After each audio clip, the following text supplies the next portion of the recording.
Hello race fans and welcome to a very foggy Fuji International Speedway for round 6 of the Porsche Club of Great Britain Sim Racing Championship. We're heading into the business part of the season now, just 3 rounds to go and we kick off this final stretch of the season here in Japan. My name is Peter Mackay, taking you through all the action tonight here on RaceSpotTV alongside my partner in crime, Chaz Draycott. Chaz, we have two championship tussles in the Pro and the AM class. So tight, could go any way. I can't wait to get started.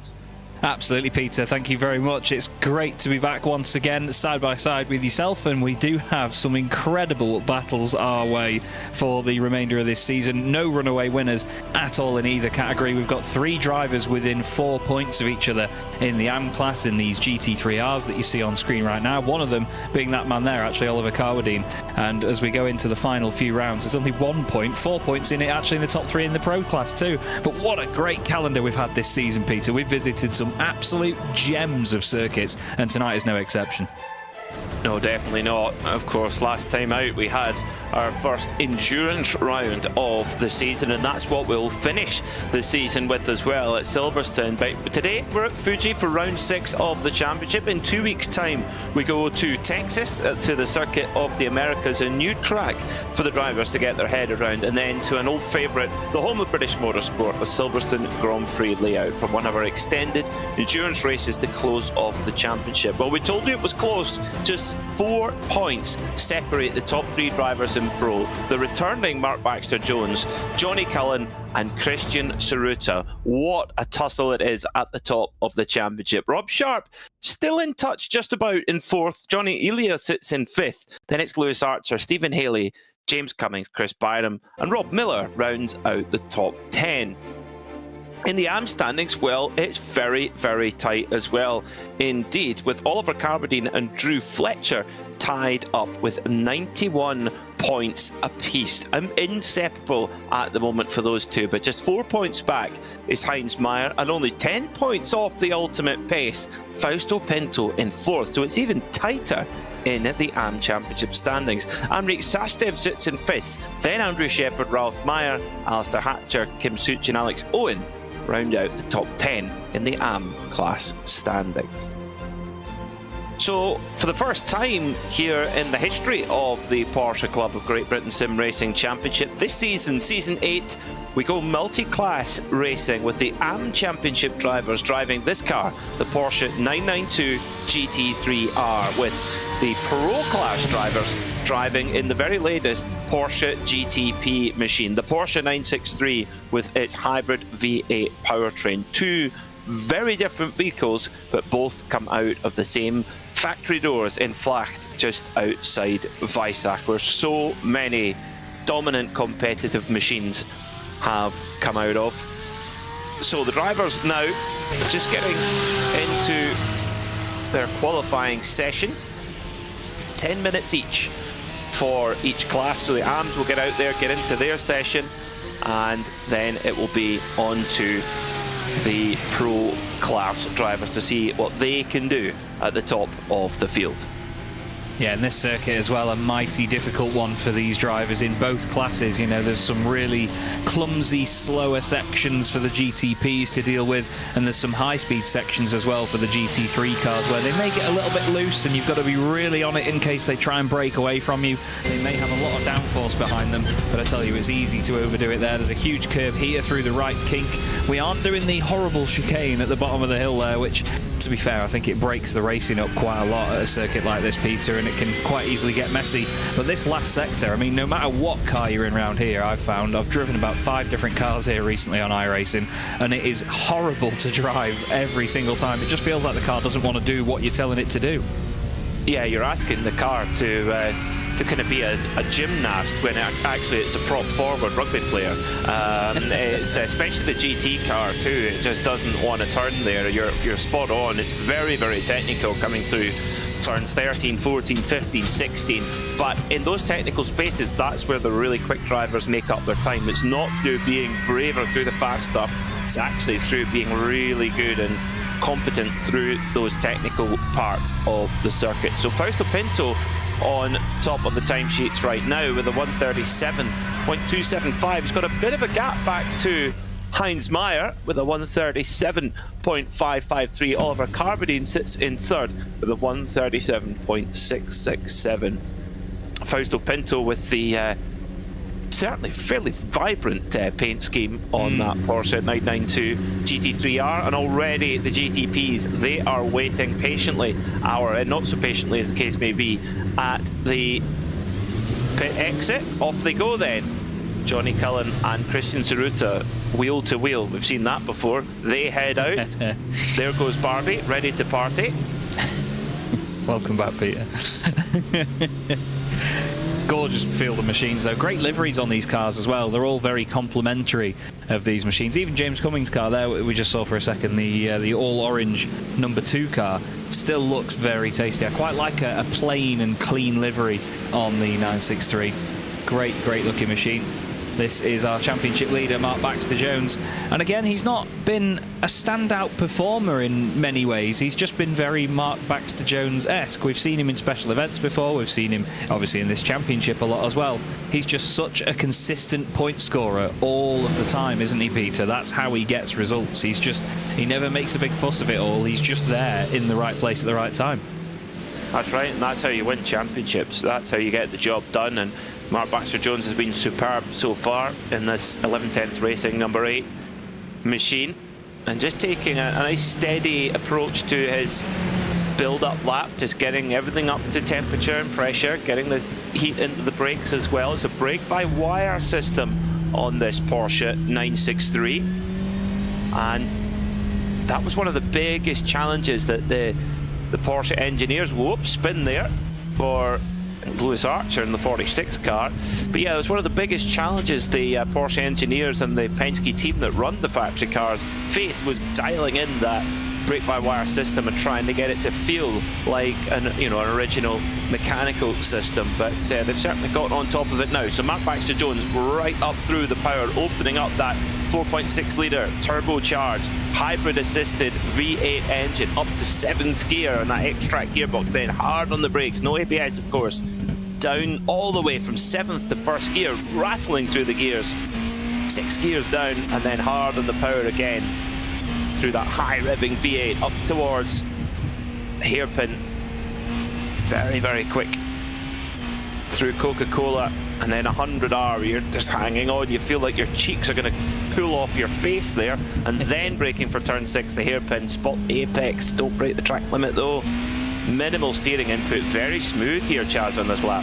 Yeah, absolutely. And the thing is, on the exit of that hairpin as well, you've got to be so quick to get on the throttle, but not overly do it and let the car run out too wide, or again, you're going to be messing with track limits there. So careful through the kink. A huge curb on the inside and a very bumpy curb on the outside. We're going to see drivers dip a wheel there and lose it. The sausage curbs on the left are a nightmare through there. I've launched many a 992 over that in the last week. Rejoining there on the right hand side carefully, I think was that Robertson, Davidson, can't quite remember, I do apologise. But yeah, there was not a massive amount of drama on that lap for Mark Baxter-Jones, but again, that's Baxter-Jones-esque. Really tidy lap, that one. A little bit of a slide out the final corner, but again, that's one of the real nightmare sections of the circuit where the back end tries to get away. Let's see what the time does for him. And Baxter-Jones goes third fastest, ahead of Stephen Kershaw for now, as we ride on board with Byron Crawford, previous AM Championship winner here, and look at how much of the circuit they're using there. It's great to see this first sector in these prototypes. Wow. It really is a special place in a Le Mans prototype, using all that downforce to really carry some massive corner speed. So through Johnny Cullen, fastest of those initial laps then, a 124.756. Tsuruta just off by 34 thousandths of a second. That won't count for Byron Crawford. I think that corner there, Chaz, Dunlop corner, which is normally a very tight right-left chicane, as you mentioned, now a very fast right-hand kink. That's going to catch a lot of drivers out this evening. Yeah, definitely. It's a very different kettle of fish to what it normally is. You know, it's like you say, you basically come to a stop there. Even in the likes of TCR cars, you're in first gear, then suddenly flicking the car left and up the hill. But even though it's turned it into a kink, there's a massive elevation change, a very sudden elevation change on the apex as well. And the curb, it's not the steepest of curbs in the world, but it's the actual sort of concrete runoff bit that surrounds the curb. It's like hitting a landmine on the inside of there if you overdo it. In some of the GT3 cars, you can just about get away with their ground clearance with getting the right-hand wheels just over the curb and the left-hand wheels just to the left of it. You know, if you just scrape the car along it, it glides through there really nicely. But as a driver, you have to be so on it every single lap, and it can be a bit of a risk. Rob Miller goes up to second fastest. He actually took pole position earlier on in the season, but didn't convert it. James Cummings now goes fastest as well. So this is a really close session with any driver, by the look of it, up for taking pole. Great stuff.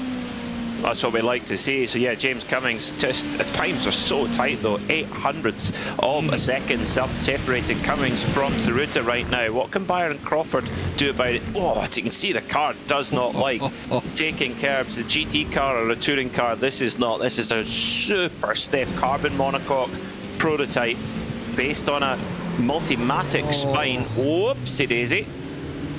That's on the downshift. So easy to do that. So easy, even in the GT3s as well. There's a lot of moments where if you just smack that left paddle that little bit too much at the wrong place, the wrong time, it'll just snatch the rear axle and around you'll go. And it is so easy to do that, especially in these cars as well. I think the word we've used a few times is they're quite clumsy at low speed, aren't they, sometimes, because they're so light and they're so nimble that when they are in really slow corners, just one jagged input and you're going to throw the thing around before you know it. Mark Johnson sporting the Hertz Racing Gold of Team Giota, who got the first privateer win of this new era of the World Endurance Championship. Really impressive achievement for the British squad. So what can Mark Johnson do? No time on the board just yet, so we'll need to try and change that. Comes over the line, 9th quickest so far. So moves up a position. Chris Byram, the Fresh Prince, our very own resident Chris Akabusi, is in 10th and hasn't set an indicative time yet. 19 seconds off the kind of pace. So, but he's back out on circuit again. So we should see that lap time tumble considerably once he gets a clean lap in. He's been chilling out, Max, and relaxing all cool by the look of it at the start of this session. He needs to really get on it now. He used a lot of the inside of the circuit a moment ago, actually, through 100R. I'd argue that he's invalidated the lap there. Still pushing on, though. We saw, I think it was Mark Baxter-Jones that we saw using a lot. No, it was Byron Crawford using a lot of the runoff on the outside of Coca-Cola earlier on. So I know that you can get away with quite a bit on this track. There is a humongous amount of runoff, but the bits that they really don't want you to get away with are the ones that have got the sausage curbs on. So you don't really fancy pushing your luck naturally as a driver when you see those big yellow landmines on the exit. This looks like a tidier final sector as Johnny Cullen, the first driver to go into the 1 minute 23s in this session. 1:23.965 for him, puts him on provisional pole. Cars 1 and 2, positions 1 and 2 at the moment. Chris Byram now making his way towards the line. He's got Lewis Archer blinking away in front of him. Can't see him in the fog anyway, to be fair. He goes to the line. Is there any improvement there? Byram goes 6th. Archer does not improve that time round. Rob Miller, the next car to the line, Peter. So let's see what Rob Miller can do. Saw there that Byram got a little bit of a draft there from Archer's number 46 car. So Miller up to 3rd. Great stuff for the 999. Well, what a fantastic effort there from Rob Miller. It's Miller time. Absolutely is. 9 thousandths behind Cummings as well.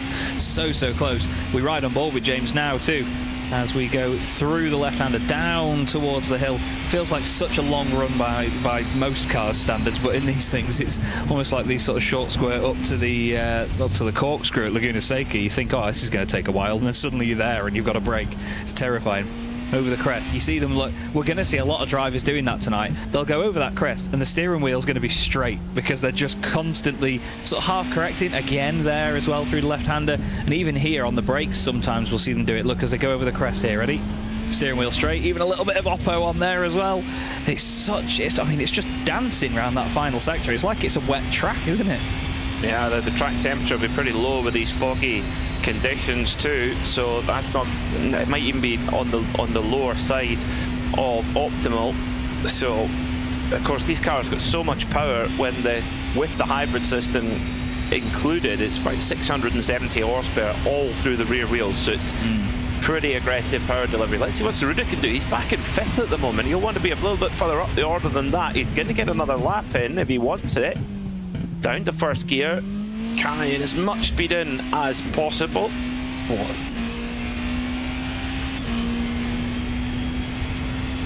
So, that's gone. Surely gone there. That's done it. Or has it? I don't know if he's just pushing on just to try and save face. Not sure. That was borderline. Surely that was all 4 wheels off. I'm pretty sure it was. Usually you've got to be really careful of the inside line, actually, because you think, yeah, I can take a bit of that curb. It's a really harsh and really severe slowdown penalty on the inside curb more than anything through there. You don't tend to get a slowdown for the outside line unless you really take the mick with it and keep it planted. But when you're sort of focusing on the inner curb through there, it's easy to take it too safe and then run miles wide. But Tsuruta's still pushing on sideways through there, but again, interesting to see that they are just floating through those final moments. James Cummings pulls over to the right-hand side. He's not on for an improvement there. Back with Tsuruta. So. No, Tsuruta's lap's already gone, whether he broke the track limits or not. So no better than 5th then for Christian Tsuruta. And this is a circuit where overtaking can be a bit tricky from time to time. So Tsuruta then not quite on the pace yet. He's only 2/10 off pole. That's what we're dealing with now. So we give him a break. That is so tight at the top of the field. We are going to be in for a cracker here, folks. 40-minute race coming up with 5 minutes of warm up, just for the drivers to reacclimatise, particularly for the AM class drivers they've done their qualifying and are waiting patiently to get back out on circuit. So 5 minutes of warm-up coming up, but this is how the grid will look when they come to start that 40-minute race. Johnny Cullen and James Cummings will be your front row. Then it's Rob Miller and Mark Baxter-Jones, with Christian Tsuruta just off 2/10 off pole, and he's back on the 3rd row. Lewis Archer will start from 7th alongside Byron Crawford. Then it's Stephen Kershaw and Mark Johnson. Stuart Clark slowest, but only 1.4 off pole. It's seriously tough in that pro class. Fausto Pinto then puts it on pole by a more convincing margin than in pro. Heinz Meyer just 2/10 of a second off the pole time. Then it's Oliver Carberdine and Alex Jones in Roxy the Dinosaur. Then it's Ryan Penny and Ralph Meyer. On row 4, it's Drew Fletcher and Kim Such, and then Alex Owen and Andy Marston round out the top 10 in the GT AM class. Interesting to see Drew Fletcher that far down there as well, Peter. He's the joint championship leader in the AM class with Oliver Carwadine. That is a big surprise. I mean, Drew, I know I'm good friend of Drew's. He's been doing a lot of practice for this, and he's not converted it in qualifying, unfortunately. We'll have to see whether his race run is any better. Yeah, this is a track that really doesn't suit everybody. It's a really fickle track. Some people love it, some people maybe don't, so don't enjoy it so much. 31 degrees track temperature, that's a surprise actually. 10:15 in sim time with so little sunlight coming through. That's a surprisingly high track temperature. So tricky conditions actually with that fog, and that will affect the drivers. Particularly, remember, we're in a multi-class series, so if you're in a prototype and there's a GT that's going maybe a little bit steadier and you're coming around a very fast corner, I'm thinking coming around 100R, and then all of a sudden there's a GT car in the middle of the road, this could be tricky actually with these slightly foggy conditions.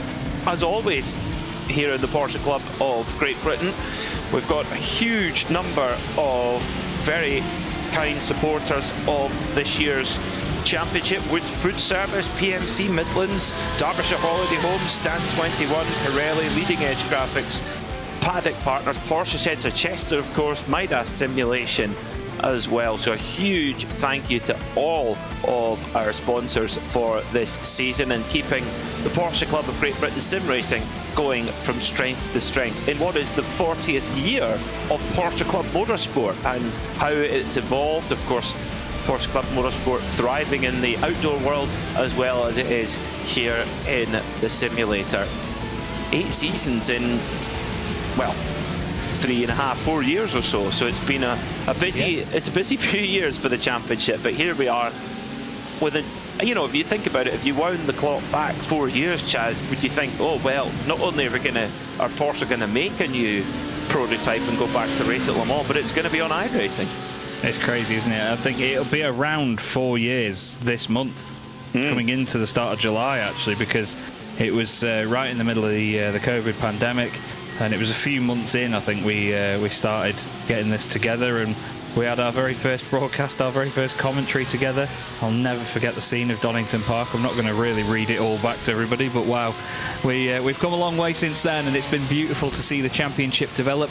And the drivers too, you know, we've had some great characters join us. Some characters have gone on to other series and other things along the way, but you know, we've had a great cast of drivers that have stuck with us since the very start, and we've seen some of them really develop so much. I mean, all of them have in their own way. You know, there's been some really great journeys for the performance and the capability of these drivers, and you know, even the quality of the circuits that we go to and the cars themselves in the sim here on iRacing. You know, not to say that the 991 Cup car was bad by any stretch of the imagination. It was one of the finest cars that iRacing have ever done. But you look at the quality of this 992 and the scan they've done of that, and the 963 and the way that the systems work, just shows you how much iRacing have upped their game in the last few years. Yeah, from a very good base to start with. Yeah, it's quite remarkable how much work goes on behind the scenes to bring these types of cars to this type of detail. So just over a minute left in this warm-up session. The drivers just getting a chance to acclimatise with track conditions before going into the race. 40 minutes with a pit stop. Well, and this is the thing, Chaz, fuel strategy in GTP in the Pro class, that's been a bit of a talking point, certainly in the early races of the championship. Can the drivers get home on just that one stop, or are they going to need that splash and dash? I'm not sure at this point. There's a lot of parts of this circuit where you need to be flat out, and you can't really take the mick with fuel saving. I suppose there's a lot of places where you can get a slipstream, a good few places to lift and coast before you brake for a corner as well. So there's every opportunity, but it just depends on the drivers and how they sort of get through that first stint or so. You know, they go through the opening laps and use it as a bit of an establisher, don't they, as to who's around them, what sort of mindset they're in as well, and whether they can attack or whether they've got the chance to save a bit of fuel. So it's great that we still get an endurance aspect to a race that isn't technically a sort of endurance length, isn't it?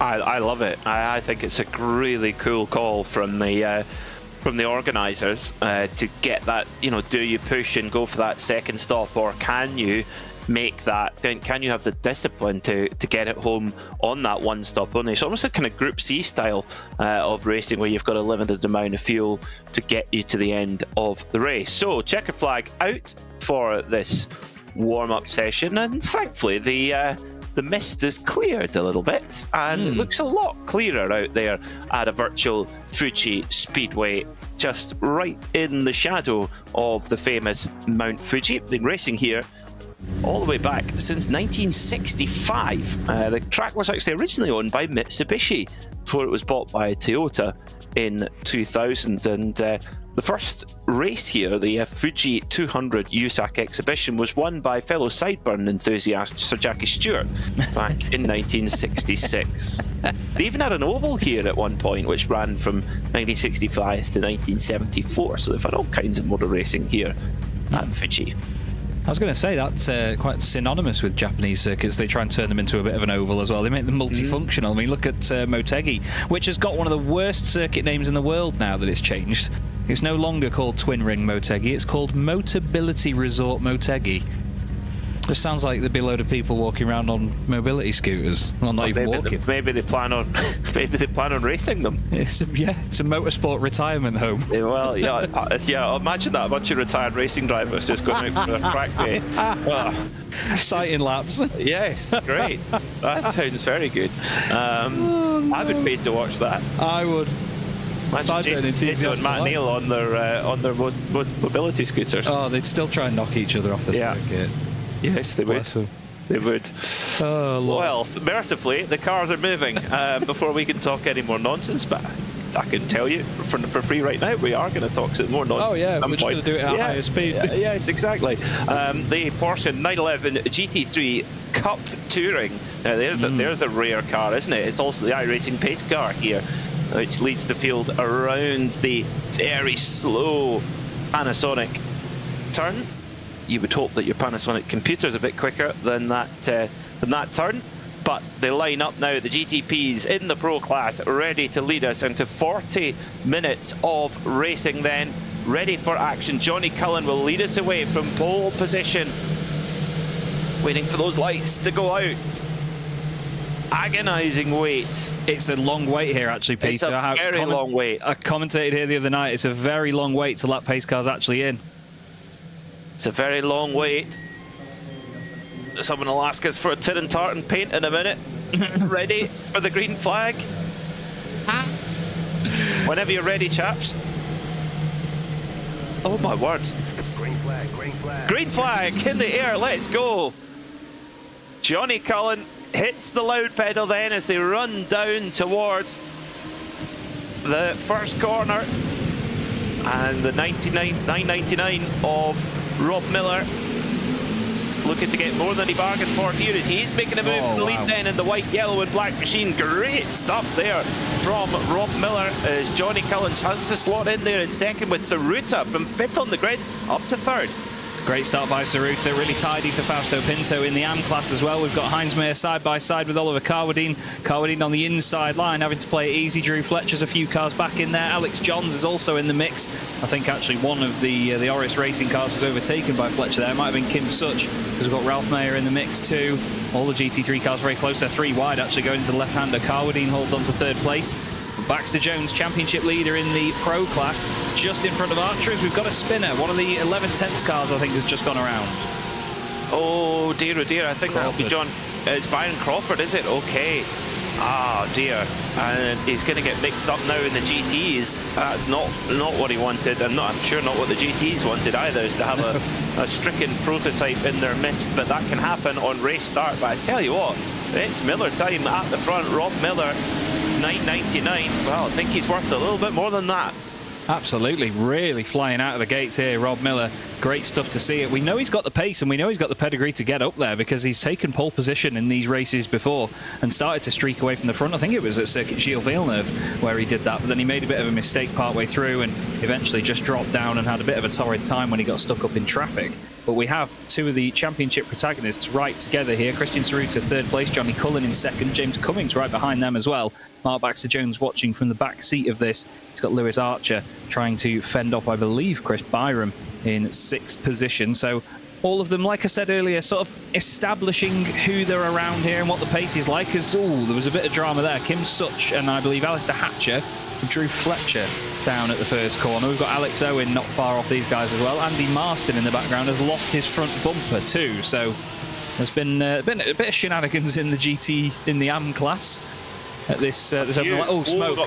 We've got more. Oh, is that Pinto? Pinto's off the road. Pinto's off the road. He's in the wall. Pinto is in the wall. Oh dear, oh dear. No.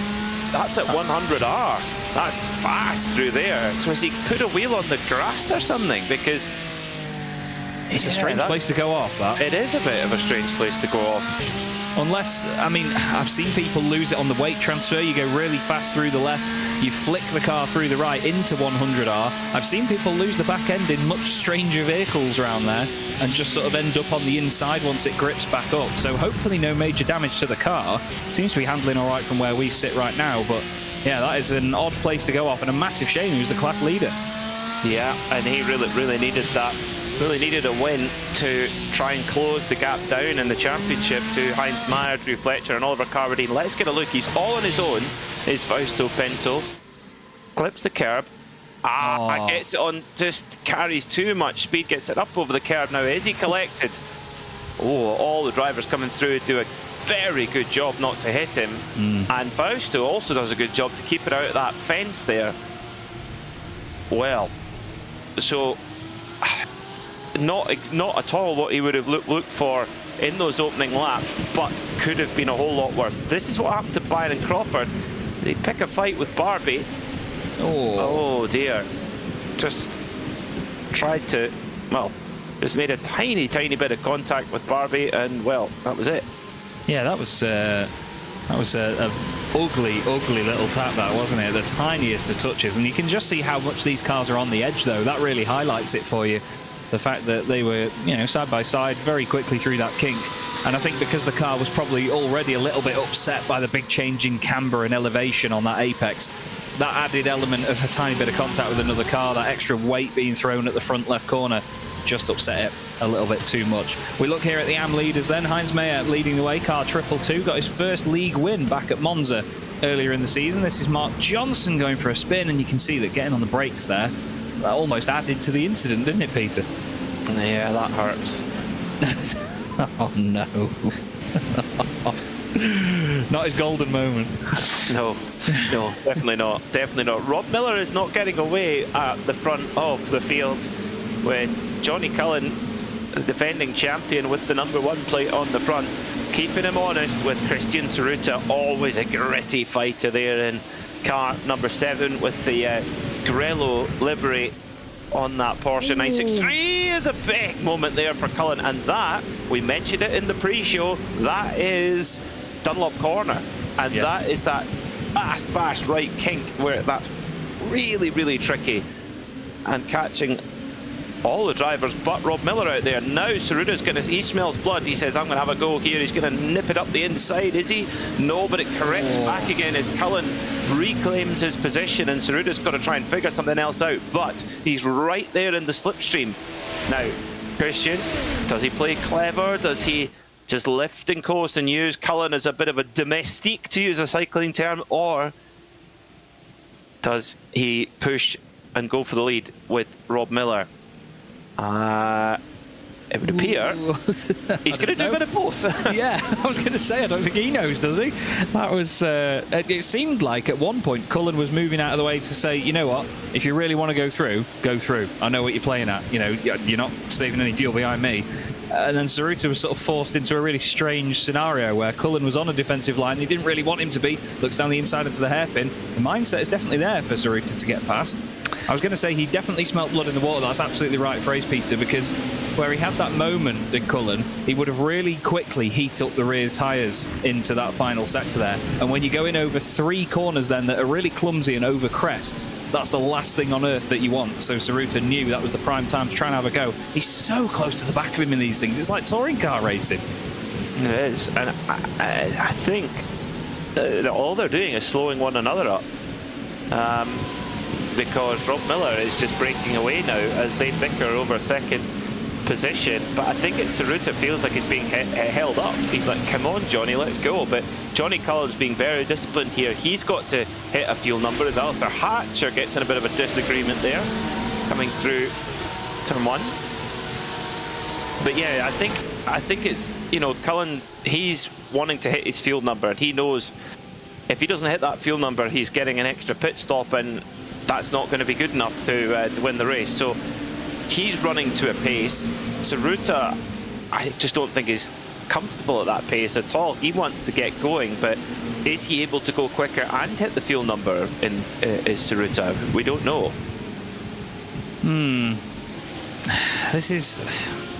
It's a tough one, isn't it? Because, like I said before, at this opening stage of the race, you want to try and figure out what everybody else's mindset is. And when you're in a battle, sometimes if you force them to defend, you're not necessarily getting a clear insight as to what their hand is. You know, that you force their hand by just having a go. they may feel like they have to defend anyways. Pinto tries to get past Marston, and Cullen gets past the pair of them. Now these guys are going to get caught up in this as well. Saruta's in a horrible position, has to skip the sausage curbs, and he's going to get a slowdown penalty for that.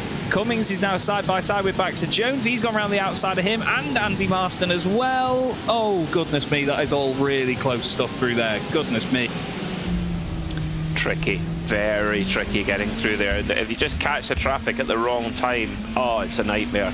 Mark Baxter Jones chasing down James Cummings as best he can, and through that little sequence, Rob Miller did seem to make a little bit of ground then on Cullen, and Cullen particularly made a lot of ground on Saruta. That gap has just leapt all of a sudden to 2 seconds. So Saruta now does not have his front gunner in Cullen to save any fuel. He's got to now try and really shape-shift his way through the traffic, be decisive, be clinical, be aggressive to try and run that gap down, whilst also hitting that fuel number, because if you don't hit that fuel number, if you use too much fuel, it is pointless. Here comes Jones then coming through traffic. Oh, that's an inspired move, picks the pocket there, but Cummings, he just cuts it back again. Oh, fantastic. That was fantastic. Oh, they've zonted him. They've zonted Alex. Oh. This is brilliant stuff from the GTPs. They have to be so decisive. Alex Owens has just had a moment of flatulence there, I think. Look at this, still side by side. Chris Byram's got in on this now as well. James Cummings on the inside line, and now Baxter Jones, that is, going around the outside of the. Is that? No, it's Ralph Mayer, the not the class leader, Heinz Mayer. Then they've got Alex Johns in front of that in Roxy. Brilliant stuff. I mean, this is the element of the championship that we've loved the most this season, isn't it, Peter? Having the multi-class, not just all in the same car, but in two cars that have such a massive speed differential. This is great fun to watch. I love it. I love it. It just really breaks up the action, and you know, we were sitting in a kind of deadlock there between Saruta and Cullen, and they were all just kind of sizing each other up, saying, come on guys, do something. And then they hit the traffic, and it's like somebody's thrown a mint into a Pepsi bottle. It's fantastic. And through that sequence of traffic, Rob Miller's lead's disappeared. Cullen's only half a second off him now. So through the traffic, Cullen has been quicker than our leader, Rob Miller. So the gap is now right down again. Saruta, he's got a little bit more held up. But now, look at this. So they've cleared the first batch of traffic. They will come back round to go through it again soon enough. But Cullen is now right where he wants to be, because he's close enough to Rob Miller here where he can get a little bit of a draft and therefore save more fuel than he could if he was all by himself. Yeah, definitely. I think he's just got to keep his head in the game here. It's so easy to just get ahead of yourself when the gap to another car changes, and we know what these guys like. They're all looking at the numbers, they're looking at the time between them all. You know, as soon as you think, oh, I've got a bit of an edge on this guy here, it's so easy to lose your head and just get ahead of yourself. So you have to just stay in the game in something like this. Remember that it's a long race. There's still just under half an hour to go. Whoa, Kim Such just gives us a glimpse there of what it's like to clip one of those sausage curbs. He just hit it with that front left. Won't cause any major damage to the car, but that is going to feel awful every time you do that. And it's almost like it gave it a bit of a warning shot to say, don't push your luck through here, sunshine. You will not get away with it every single time. Alistair Hatcher now in the slipstream. To be fair, I'd say that the slipstream here in the GT cars is going to be even more important, isn't it, than in the prototypes? Potentially so, yeah, potentially so. As they're kind of running in a bunch now at the moment. Listen to Alistair Hatcher. Yeah.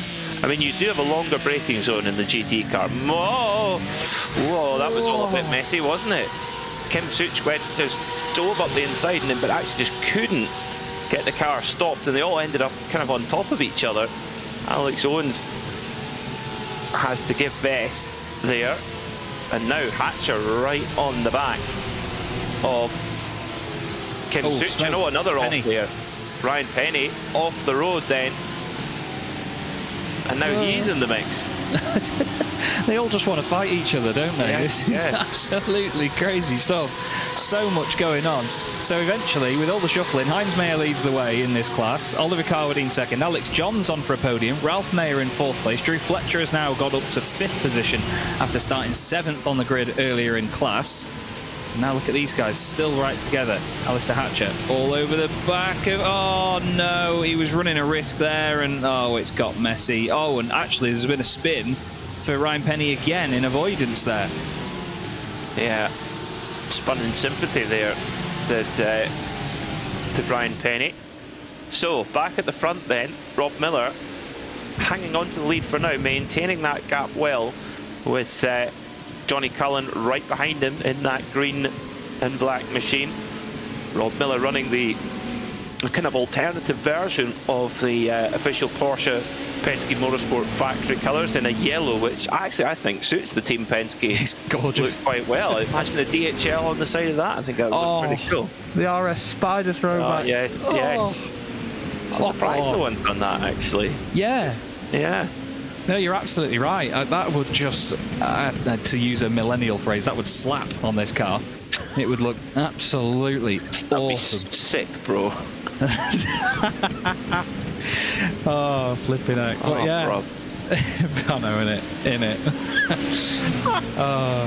I'm so out of my depth. Even I am, Peter. Flipping out. I didn't know it's slap. That's a new one.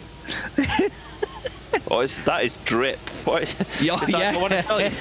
Yeah, got that DHL drip. Oh, We sound like such a couple of old gits here, don't we? Oh, mate, flipping out. I feel older every season. Rob Miller leads by 7 tenths of a second. Tsuruta hasn't run the gap down. Tsuruta's sort of gone back in his box a little bit, hasn't he? He's 3 seconds back from Johnny Cullen. So is all well aboard the Grello Manti Mobile there of Christian Tsuruta, or is he thinking, right, only strategy now is ultimate fuel save and make absolutely sure you get home on that single pit stop? Yeah, I think at this stage, rather than run the risk of chasing down Johnny Cullen and overdoing it, especially when you're in your own space as well, you haven't got that car physically in front of you, like right in front of you anyway, to sort of see when you can brake later than him, or just see if you can take advantage in a certain corner. Now you've got that clear air around you, you've got a couple of seconds in front, a couple of seconds behind. You may as well just run your own race here. Play to a strategy call now, because there's no point risking it and overdoing it in your own space to just chase some numbers. So I think Tsuruta knows what he's got to do. He just needs to now do the maths on the run, because let's not forget that's one of the amazing talents that these guys have, is that they're not just racing. They've not got an entire team behind them of like 6 people calling the strategy. They've got to do the maths themselves on the fly, adjust the fuel in the car and carry on. But I think Tsuruta knows what he's got to do now, and he's just got to try and make the execution match the plan, as we see Byron Crawford and Lewis Archer having a bit of a ding-dong. Lewis was straight out the gates at the start of the championship at Daytona, wasn't he? Certainly looked like a very consistent front-runner. He's just been a little bit up and down since then, hasn't he? It has, yeah. I think that would be the best way to put it. I think Lewis Archer's got a straight-line speed deficit here, because Byron Crawford just pulled away from him like he was standing still. They're running a fixed setup, so that they're identical. It's not as if one's running one more wing than the other. And in the slipstream, if anything, you should get a bit closer. So I wonder, unless Lewis Archer maybe had a slowdown penalty or something like that, but it does seem that Archer's car just doesn't quite have the grunt in the straight line. Is maybe nursing some damage of some sort, unless he's on a... I mean, the thing is, you're not going to fuel save going down the straight, so something not quite right there for Lewis Archer. Yeah, I'm just trying to wonder, when did he get damage before? Because didn't he have an issue at the start? He had a spin. Yes, he had a spin, didn't he? So maybe a bit of floor damage from under the curb, maybe? Yeah, I mean, it very easily could have just happened once off camera as well. You know, we could have just seen him run wide. I mean, he's just run a little bit wide through there, actually, in the background, and nearly clipped those sausage curbs. So easy to do around here, especially when you're just trying to push these cars, because they will float around as well. They've got quite a decent capability, these machines. Oh, that's from earlier. That's where we saw Ryan Penny around, and Drew Fletcher also had a spin in the background. We only really saw Ryan rejoin, didn't we? But Drew Fletcher got into the back of him. Yeah, maybe just had the run, but just wasn't. He would maybe hoping to go around the outside. I'm not sure, but just miscalculated that one pretty badly there. Yeah, big misjudgment there from Drew Fletcher. Got into the back of Ryan Penny and then was unsettled enough that sent him around as well. That was the replay of Alistair Hatcher going around. So, yeah, his not been Alistair Hatcher's day at all, and Ryan Penny Oh, didn't get out of that scot-free. It's not been his day at all. Has it for Ryan Penny in that black and yellow machine. And there's what happened to Lewis Archer. So I think it could be floor damage from the curb. Yeah, potentially, unless has he had to stay out of it here? Ooh, it didn't want to behave itself there. No, that is a perfect example of how much power and torque these cars have, because you've got the internal combustion engine, 4.6 litre twin turbocharged V8, where you got about 600 horsepower coming in all at once. That's aggressive enough as it is, but the 70 horsepower coming from the battery is filling all the gaps in the in the delay of the internal combustion engine, which makes the power delivery, it's not quite electric car instant, but it's very, very aggressive to the rear tires. So it's easy to get it lit up under power. Rusty Roast and Barbie there going down into turn one. Oh, both a bit deep. That was interesting. I think Barbie wanted to hold a wider line. Obviously, Barbie being Stephen Kershaw wanted to hold a wider line, and Stuart Clark wanted to just leave the nose down the inside as late as possible there, just to send a bit of a mixed message, just to say, don't completely close this off, Sunshine, because I'd like to still make the move. And he's compromised himself slightly there. But now, all of a sudden, 2 corners later, right on the back of him again. But you get such a colossal concertina effect in these cars, don't you? Naturally, in motorsport, the cars will close up to each other in the braking zone and then spread out again when they leave the corner. But the accordion effect here is just amazing in these machines, just because of how naturally fast they are. Yeah, There's Cullen. Cullen in the lead. Oh, and Miller's gone round. Miller has gone around. Oh dear, so our former race leader is around and Tsuruta goes by as well, so Miller has lost 2 positions there. Oh, what's going on there? Tsuruta into the pits right on the halfway mark, right on the nose. So wow. If he can manage that same level of fuel, he's got the number just right. Everyone else has gone through those, so looks like fuel isn't going to be an issue here. There is quite a lot of parts of the track where you're either on partial throttle or off the throttle entirely, so maybe not quite as thirsty a track on fuel as a Le Mans or a Monza or a Daytona. So that's interesting. That's very, very interesting then. So is Tsuruta going to is he going to be at a disadvantage? Is he going to have to be doing more fuel saving in the second stint than his rivals are? Let's see what happened to Rob Miller then. Oh, just tries to carry that a little bit too much speed off the brake. The rear comes around and returns right in front of Christian Tsuruta there. Dear me. I think he had the right intention of not wanting to be on the racing line, which is on the outside of that corner, but then in doing so still had to cut across the racing line to get to the right hand side. But luckily no contact there for Rob Miller, but still a scary moment. He's now got championship leader Mark Baxter Jones in front of him, but look again, Baxter Jones, sure, a little bit out of sync with Tsuruta's pit stop. He's still up in second place. he's there scoring big points again.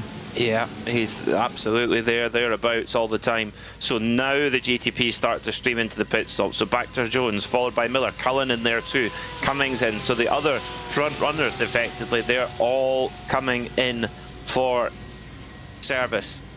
Chris Byram in as well. Can anyone go a lot longer? I doubt it, but let's Stuart Clark possibly. Or are we going to see him coming into the pits as well? I think, yeah, this is going to be an all. Actually, Byron Crawford has gone through. So Byron Crawford has gone 2 laps longer than Tsuruta and 1 lap longer than everybody else. So Byron Crawford on a real fuel save. Now, has he already been into the pits though, mind you? No, not by the look of it. No, he hasn't. So, so tyres there for Cullen as well. While the fuel's going in, race off pit road then. It's Cullen, he had a little bit of an edge anyway. Mark Baxter Jones, is he going to get out just ahead of Rob Miller? Oh. Yes, but only just. Now they can go a little bit richer on the mixture, so to speak. They've all jumped Tsuruta. They've all jumped Tsuruta. That is horrible news for Tsuruta. Barbie is up on the stilts and back again. And filled up with fuel. So That's interesting. So Saruta, Oh, that's Crawford. Crawford slow in. He's out of fuel. has he forgotten to go in? Oh Yeah. no. Crawford is crawling. Oh no. I was just going to say, I don't know if he'll make it if everybody else is coming in, surely. I know he had a spin earlier, but you don't save that much fuel by spinning because you've got to get back up to speed again. Byron Crawford has, unfortunately, well, that's a cardinal sin of endurance racing, that one. That's a John Lacey moment, that. Oh. If only there was an option to whack it in the electric mode and use the electric to get you back to the pits. Oh, yeah. I think on the real car you could do that. I've seen the... now, which one was it? Was it the Acura? It wasn't because of running out of fuel, but it was the Acura at Daytona managed to drive off on the electric alone because they couldn't fire the engine. So There's one for iRacing. yeah, electric only mode to get people over. I did think that would be a big ask. Big ask. Oh, nearly contact there So was between that. Alex Owen and Ryan Penny. Yes, Penny gets through though, and Hatcher in there for the fun as well. So for Christian Tsuruta in 4th place, he's he's in a little bit more of a difficult position because whoa, we're around. He's got it. He's literally done what Pinto did, but carried on moving. Wow. Well, that's the moment I was talking about earlier. You know, you just through that weight transfer, naturally, you throw in the car one way, then the other. You've got to remember this 992 is still technically a mid-engined car, so, you know, you do have a lot of the weight at the rear, much like you would in a GT3 McLaren, a Ferrari, loads of cars.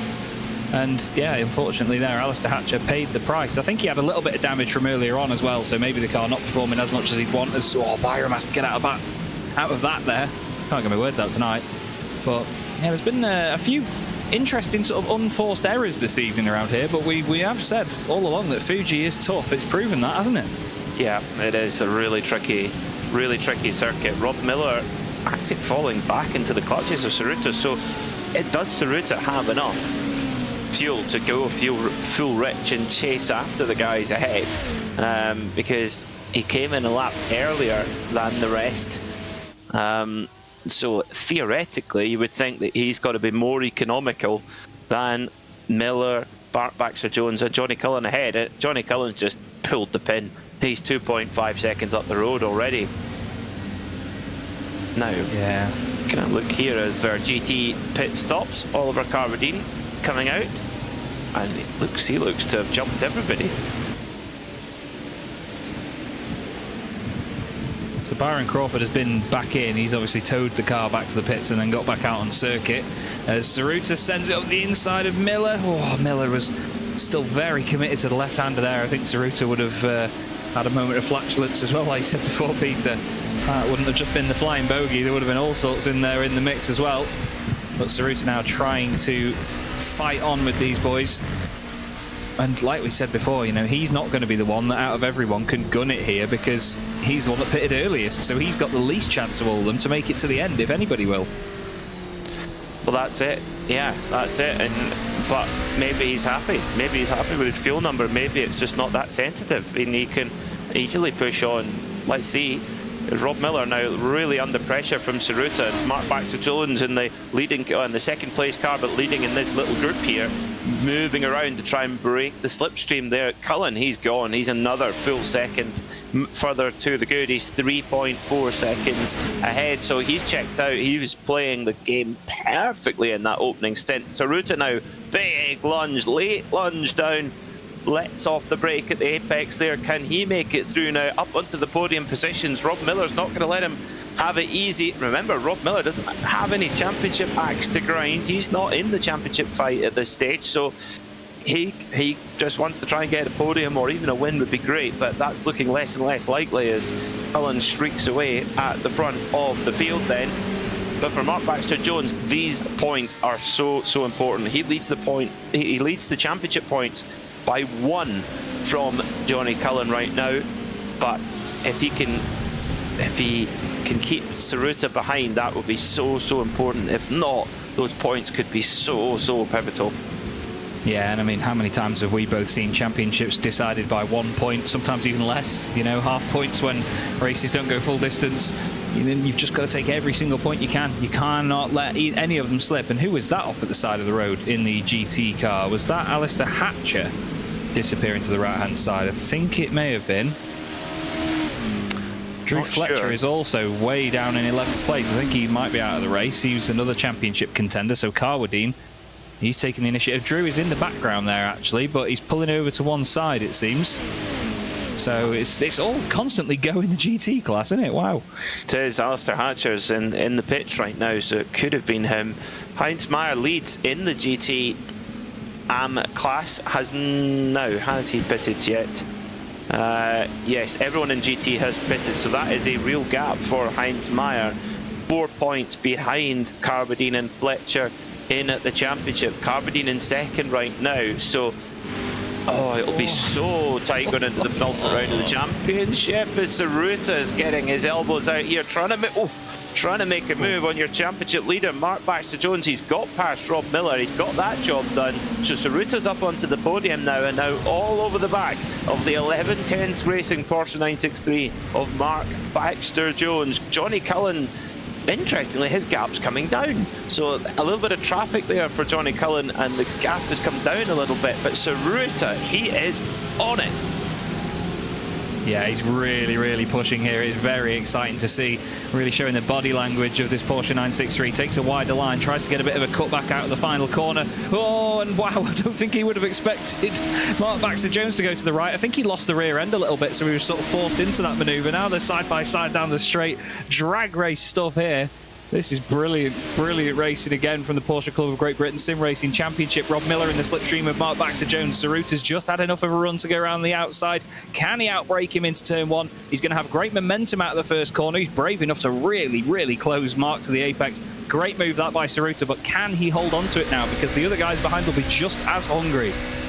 Oh, Mark Baxter-Jones will be so angry about that one. I don't think he'd quite expected Alex Owen to be right there in the middle of the road and just misjudged, just went to the right and didn't quite get the power on as early as Saruta could, and Saruta just said thank you very much and got the move done as they hit the brakes for turn one. So Rob Miller, he'll smell a chance here as well. Now he'll see that Mark Baxter-Jones will be a little bit flustered after that journey through traffic, and will spot his opportunity as they, it's so aggressive over those curves. These prototype machines, it's a carbon fiber spine or monocoque that they're built from, made by Multimatic, and yeah, they're very stiff. So if you're hitting the curbs, they tends not to like it so much.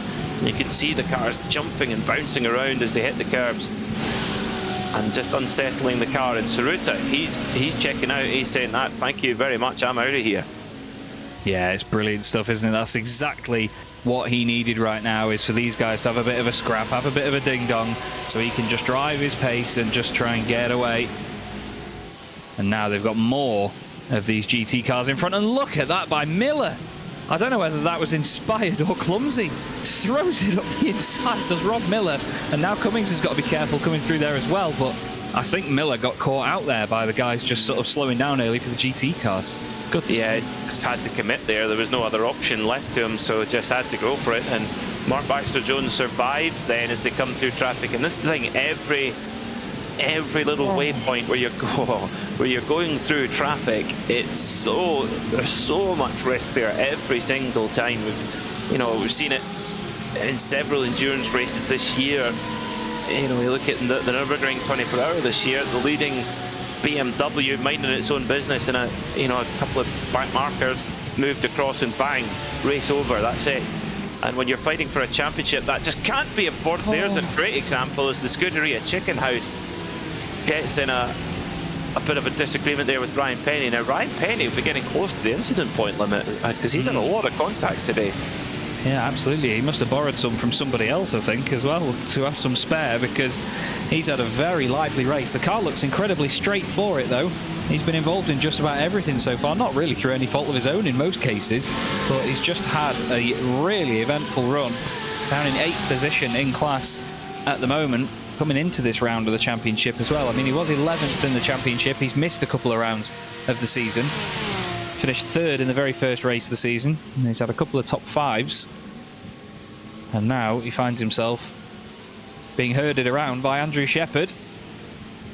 Ironic, really, ends up with a chicken on the car as Ryan Penny now makes a lovely move down the inside. Good respect that by Andrew as well. Straight line the corner a little bit to make sure there was still racing room on the apex. And that's one of the things we love here in the Porsche Club of Great Britain Sim Racing Championship. The guys, while they race hard, they race fair, don't they? Very fair. Yeah, that's always been really been a kernel of this championship ethos, and why there's so many drivers that come back season after season, some that have been here since the very beginning of the Porsche Club of Great Britain Sim Racing Championship. Is a little bit wide there for the 29 of Kim Such, and with the 990 of Ralph Meyer going to try and make a move here. Oh, tries to duck up the inside. No, no. No. Oh, Ralph, no. that was... You're going to need some Vaseline to get through there. That was enthusiastic, to say the least, that was, but I suppose give it a go. Racing with your teammate, he says, try this on for size. But to be fair, I mean, you know, Ralph and Kim, they're both drivers that we've seen develop massively since their first races in this championship and in other events as well, you know. It's great to see them having a good scrap and still enjoying themselves out there. That's the main thing, you know. The drivers come here and do this because they enjoy it. They're not forced to come here and race together, you know. These guys jump into this because they enjoy themselves. As we look, on board, big moment. Saruta through, and that is the AM class leader as well. Wow. That came out of nowhere. Big error. Big error for Johnny Cullen. Cullen was being run down there by Christian Saruta, and a huge mistake there from Cullen, and that allows Saruta into the lead. Now, 5.5 minutes to go. Does Christian Saruta have the fuel to get to the end?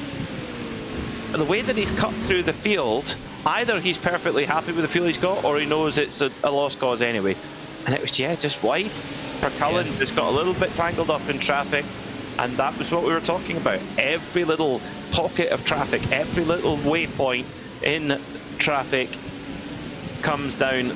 You know, there's so much risk there. So, oh well, Saruta goes through. Now, is Cullen going to take that line down? I'm not so sure.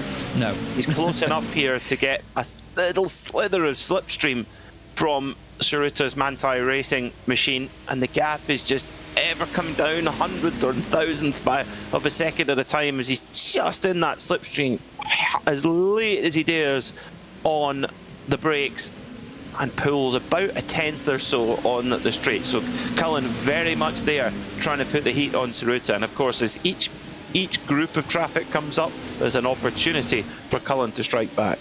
Yeah, there absolutely is, and this is the thing now. If he can just put pressure on Saruta from behind, he knows that potentially Saruta might still have to pit. It could have been the case that he knew he wasn't going to make it on fuel, or he knew he wasn't in a position to fuel save, so he's pushing like mad, hoping to make up for the time he may lose with a pit stop. But I don't know. I don't think it's going to be something that we get a complete confirmation on until the final lap of the race, really, or when they come on to said final lap. This is how it looked from Cullen then.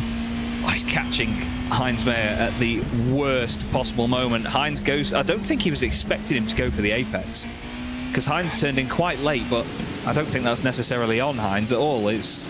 I'm not sure. A difficult one to call that, because both drivers would have a case, I think. It's a really difficult one. It is, yeah, late turn in there for GT car, and yeah, really difficult, just really awkward where Johnny Cullen came across Heinz Mayer there. So they come across the line. Saruta is just taking a little bit back, and the battle for third is raging too, because it's head-to-head here with Baxter Jones on the left and Rob Miller on the right of your picture. There's the head down into turn one, and Mark Baxter Jones is just, well, is he? He was later on the brakes but didn't get it stopped, and here comes Miller then. He opens up the power as they head down the hill then towards the Coca-Cola corner. Fast left-hander here, and Baxter Jones just about survives, and Miller's in the wall. Miller's in the wall. Oh, it all comes down to nothing for Rob Miller. Oh no. That's devastating stuff for Rob. I was literally queuing it up to say how great it is to see him back at the front of the pack, fighting with championship contenders again, because in the early stages of the season he had so much pace. And, well, I mean, he still does, but, you know, he straight out of the gates, much like Lewis Archer, he was right there with these guys. That is such a tiny mistake to make, but with such big consequences for Rob. Really do feel for him there, because he's been having a hell of a night otherwise. Such a shame. This circuit is so sneaky, tricky. You know, you read a lot about the challenge of the Nürburgring, Nordschleife of Bathurst and places like that, but this is it's a kind of sneaky gem of a track. Really, really tricky to master and easy to make an error. Now, 1:54 on the clock. Yeah, we're going to have 2 to go. As, Cullen nearly runs into the back of Christian Saruta there. Now, this is the question, does Saruta have enough fuel on board? I think it's going to be very tight and just, tiniest of error there, big consequence. The car gave you no warning either. None. It was just that was a very GT-esque, lazy slide and a spin, wasn't it, that? Usually in these cars, they snap around. We saw it with Mark Johnson earlier on, especially at slower speed. You know, these things rotate on their own axis so quickly. But that was a GT-style spin, that as well. Saruta and Cullen not really catching Alex Owen at the right lucky. He did. Saruta really went for it. Yeah, he got lucky, but he was also decisive. He showed himself in the mirror of Alex Owen there. He flashed the light, said, I'm coming through. So, you know, that decision's already been made, so you react to it now. And that was what, you know, look at drivers like James Weaver, one of the best sports car drivers ever. He was known for being one of the best prototype drivers for the GT drivers because he was decisive. You knew what he was going to do, and he would present and decide and go for it. And that is such a critical skill of multi-class racing. On to the final lap then. That really instinctive decision from Saruta might just have won him this race, maybe. But does he have enough fuel to get him to the flag? It's definitely bought him time. That's definitely what it's done at this point. Opened up the gap a little bit. That is, I mean, that's how races can be won and lost. Cullen was wide through the left-hander there. You can pick up a slowdown penalty for stuff like that, so he's got to be very, very careful. But yeah, Saruta, that decisiveness is what's won him championships and races in the past. We'll have to see whether it wins him the race here tonight. Just quickly circling back, I think Weaver, considering his talents in sports car racing, is one of the most apt surnames I've ever heard in my life, considering he can weave his way through traffic, but still. Yeah.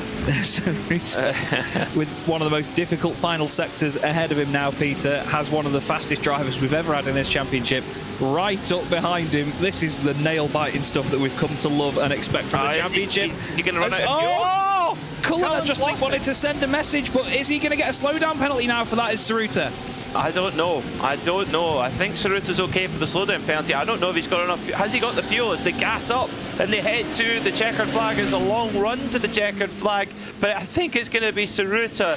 Just is it as the flag waves? Saruta, Christian Saruta wins here for Manthey Racing in the flying bogey ahead of Johnny Cullen. What a finish! What a finish there. Oh, it was like Cullen just thought, I'm going to have a go. And he very, very nearly threw it away for himself and actually very nearly took Saruta out as well. Oh, my word. That was very much a case of if I'm going down, you're coming with me, sunshine. Oh, wow. But again, that's, you know, Saruta had his moment of decisiveness. Johnny Cullen.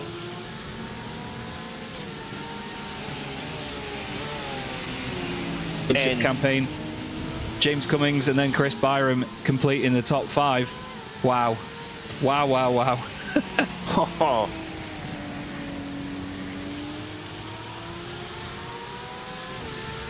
Race earlier in the season. Yeah. Heinz Meyer, a winner then here again in the Porsche Club of Great Britain, and that revolts him back into the very sharp end of the championship. He's going to finish ahead of championship leader Oliver Carberdine to reduce that gap down heading into the penultimate round. That AM championship is so tightly poised. Fausto Pinto with a spin. Oh, what a story of what could have been for him, Chaz. Yeah, definitely. It was such a shame that Fausto was qualified on pole a few times this season, and he's going to be still happy, as we can see, to come back through and get a podium from that, because he was right down at the back of the class. So a solid recovery drive from him, and I must admit, I love the look of that car. It's absolutely gorgeous. But yeah, he certainly made it work tonight. Did Fausto Pinto. Just Yeah, definitely what might have been there. Alex Johns just misses out on a podium. Oliver Carwadine doing what he needed to do for the championship. Drew Fletcher was actually out of the race in the end as well, 6 laps from the end. So he had some further dramas in the later stages of the race, unfortunately. So Oliver Carwadine with 2nd position, he'll be happy with that. Extends his championship lead now. Fantastic stuff. So Christian Tsuruta, your winner then by just half a second from Johnny Cullen, with Mark Baxter-Jones finishing on the podium, setting up the most tantalising finish to this 8th season of the Porsche Club of Great Britain Sim Racing Championship. James Cummings finished a very solid 4th, and Chris Byram was 5th. Rob Miller, a story of what could have been a spin out of contention for the podium, puts him down in 6th. Lewis Archer had to nurse damage through the race to finish 7th. Then it was Stephen Kershaw, Mark Johnson and Stuart Clark. Byron Crawford, unfortunately, not finishing on the lead lap in Pro either. In the AM class, well, what a timely victory for Heinz Meyer. He came into this round 4 points behind Oliver Carwadine in the championship, but that now narrows down to nothing, with Carwadine coming home 2nd on the day. Fausto Pinto rounds out the podium after spinning out of the lead early on. Alex Jones was 4th, and then Kim Such rounds out the top 5. Ralph Meyer was 6th, then it was Ryan Penny with a fairly eventful day. Andrew Shepard was 8th, then it was Alex Owen, and Alistair Hatcher rounds out the top 10 in the AM class. Andrew Marston finishing 2 laps down, and Drew Fletcher not making it to the flag.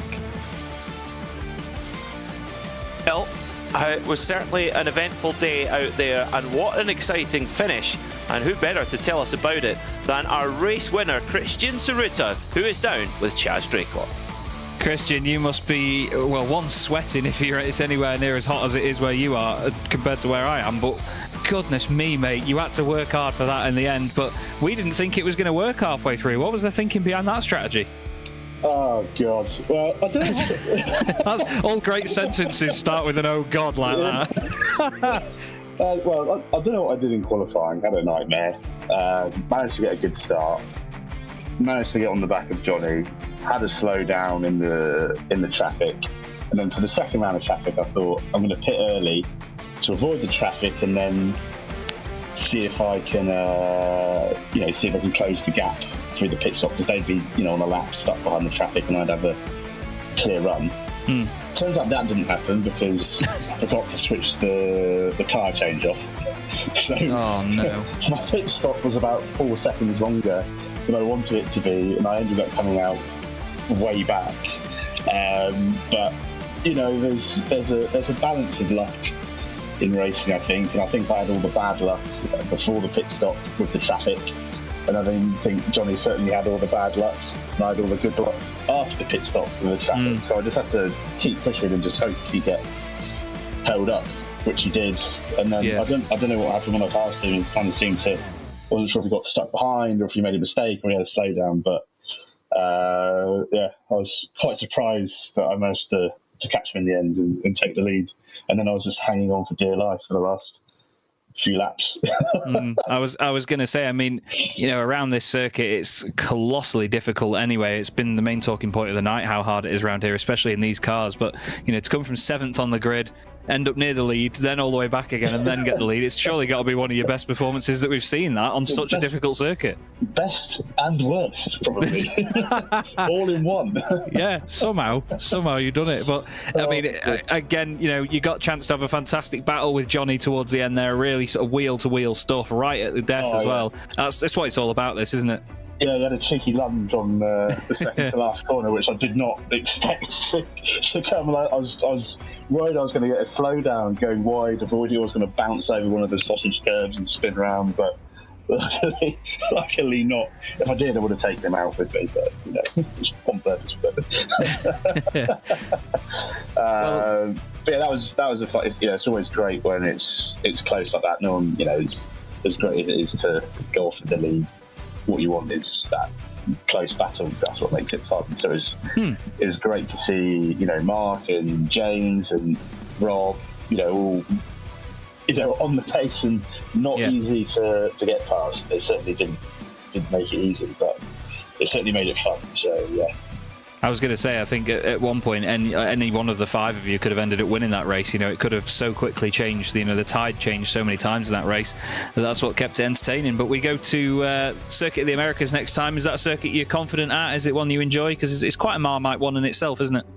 I've not tried it in this car. I've tried it in a couple of other cars. I did like it. It's quite a tricky. It's a bit like Fuji in that there's a lot of slow, clumsy, awkward corners where you can't really see the apex and you're playing a bit of a guessing game.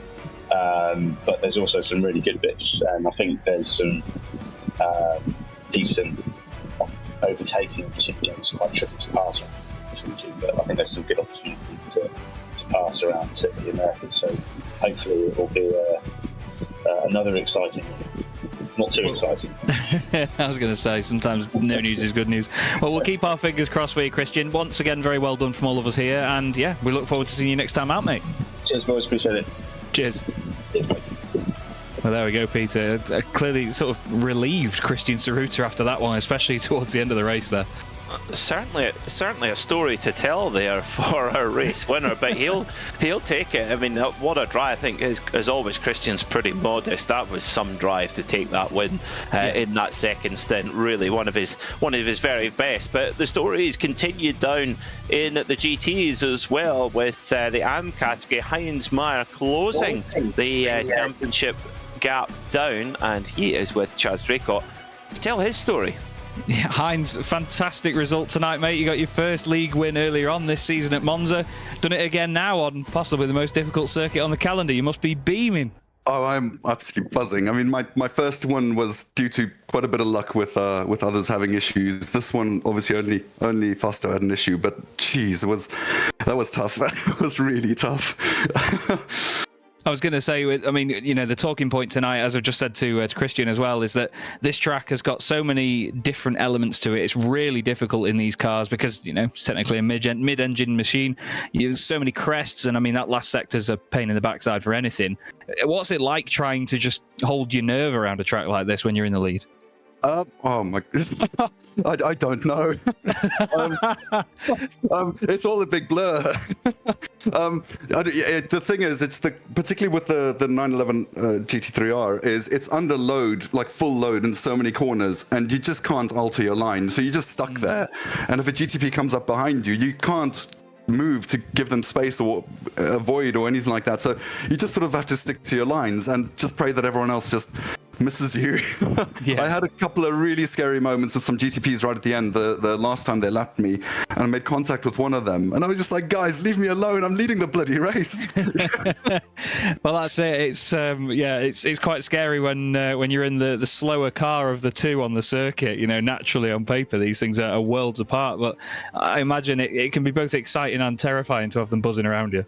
Oh, definitely, yeah, definitely. And they come up, obviously, as we always say, they come up with so much speed. Luckily, the wash off of them wasn't too bad on the 100R and all that. So the wash wasn't too bad, so not like Monza. But no. But geez, I mean, if Fusto hadn't bottled it, he would have walked away from me. Honestly, like he was quite a bit quicker than me. But yeah, and it's unfortunate for him. And when he did go, I was like left to right. Where do I go? I was going to say, because the car floated for quite a while in front of you, didn't it, before it gripped up? So it was a scary moment from where we were sat. I can't imagine how it was from where you were, because it was terrifying. Definitely, yeah. I just eventually decided, just commit right, just go. If he hits you, he hits you. If he hits me, then he'll hit Ollie, then everyone will go. So just yeah, we'll all go down together. It's fine. Exactly, yeah. But honestly, like I couldn't shake Ollie either. It was just because of the pit stops. He took tires, I didn't, and my gamble paid off. But he was in the closing stages of the race. He was catching me probably at about 0.3 to half a second a lap. I'm just lucky it was enough at the end. Well, it was great to see it work out for you again, Heinz. Very well done from all of us here, and we look forward to seeing you in 2 weeks' time, mate. Enjoy the moment. Oh, thank you so much. Thanks, guys. Cheers. Fantastically happy race winner, Heinz Meyer. Such a lovely bloke as well, Peter, and such a deserving winner tonight. You know, he kept it on the island. Just no news is good news story for Heinz tonight. Oh, I think it was a very happy Heinz Meyer there, wasn't it? Great to hear from him, and yeah, a hugely significant win for the championship. We've got time for one more interview. Let's have a word with the man who, in Heinz Mara's word, would have checked out and was in the process of checking out at the front of the field, but came home in third in the end. It's Fausto Pinto with Just Record. Hey Fausto, that was an unfortunate one from the lead, my friend, but what a great recovery drive that was to get back on the podium. That must still feel quite rewarding. Yeah, it was. I don't know what happened.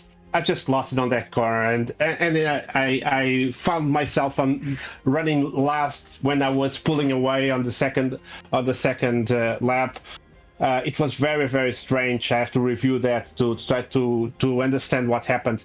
But it was very rewarding because I maintained the calm, being very, very calm and trying to go one car after the other and taking one place and then the other place until I came to third.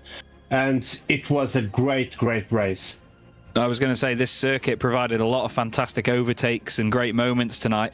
Was there any part of the circuit that you found most difficult, or did you gel with it quite well? Besides that corner that I spun on, I really enjoyed this track. It's the first time that I raced on this track. I didn't quite race on it, and I find it's very tricky. It's very easy to gain time, and it's a marvelous track to overtake. It's just a wonderful track. I just love it.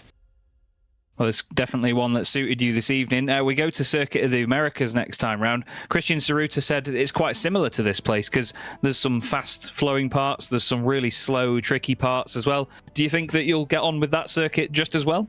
I hope so. I hope to not to do the same mistake that I did on this one and not taking just throw it away.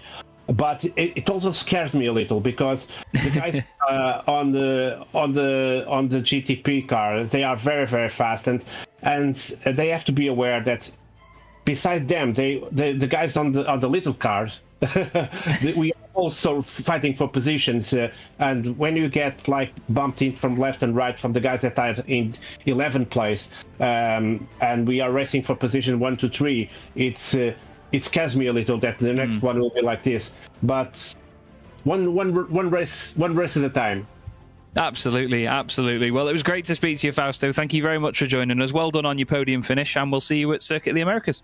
Just let me thank Strondo Art Gallery, that is my sponsor, and Scalant Pro Driving team that with their dedication they let me race one race after the other. And I want to dedicate this podium to my wife and my child Adriana, that is watching me, and they are my biggest fans.